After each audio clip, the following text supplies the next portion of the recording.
എനിക്ക് മോനെ കണ്ണു തുറന്നിട്ട് അമ്മനെ വിളിക്ക്. നമുക്ക് വീട്ടിൽ പോട്ടെ, അസുഖമൊക്കെ മാറിയിട്ട് ഒന്ന് എണിക്കടാ. അമ്മനെ നോക്ക്, അമ്മനെ നോക്കടാ. എൻ്റെ മോൻ ജോലി കഴിഞ്ഞിട്ട് വരുമ്പോൾ ആക്സിഡൻ്റ് ആയതാ. അവന് 26 വയസ്സുള്ള മോനാണ്.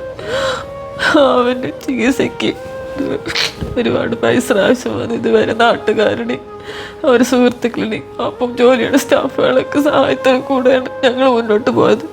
ഇതുവരെ അവൻ്റെ ചികിത്സാ ചെലവ് 10-18 ലക്ഷം രൂപയായി. ഇതിലും ഇനി തുടർ ചികിത്സയ്ക്ക് ഞങ്ങൾക്ക് ഒരു നിവൃത്തിയില്ല. അതുകൊണ്ട് നിങ്ങളൊക്കെ ഒരു സഹായ സഹകരണം ഞങ്ങൾക്ക് വേണം. എൻ്റെ മോൻ പഴയതുപോലെ എനിക്ക് തിരിച്ചു കിട്ടണം.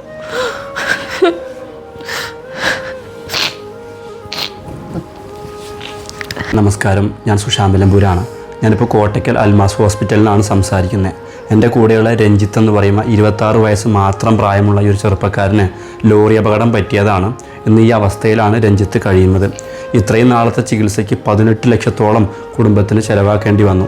ഇന്ന് രഞ്ജിത്തിൻ്റെ കുടുംബത്തിനെ കൊണ്ട് അവൻ്റെ ട്രീറ്റ്മെൻറ്റ് മുന്നോട്ട് കൊണ്ടുപോകാൻ കഴിയാത്തൊരു സാഹചര്യത്തിലാണ് ഇപ്പോൾ ഇത്തരത്തിലൊരു വീഡിയോയിൽ ഈ കുടുംബം വന്നിട്ടുള്ളത്. അതുകൊണ്ട് എൻ്റെ വീഡിയോ കണ്ടുകൊണ്ടിരിക്കുന്നവർ നിങ്ങളെക്കൊണ്ട് കഴിയുന്നൊരു സഹായം, അത് എത്ര ചെറുതാണെങ്കിലും രഞ്ജിത്തിൻ്റെ തുടർ ചികിത്സയ്ക്കായിട്ട് ചെയ്തു കൊടുക്കണമെന്ന് വിനയപൂർവ്വം അഭ്യർത്ഥിക്കുകയാണ്.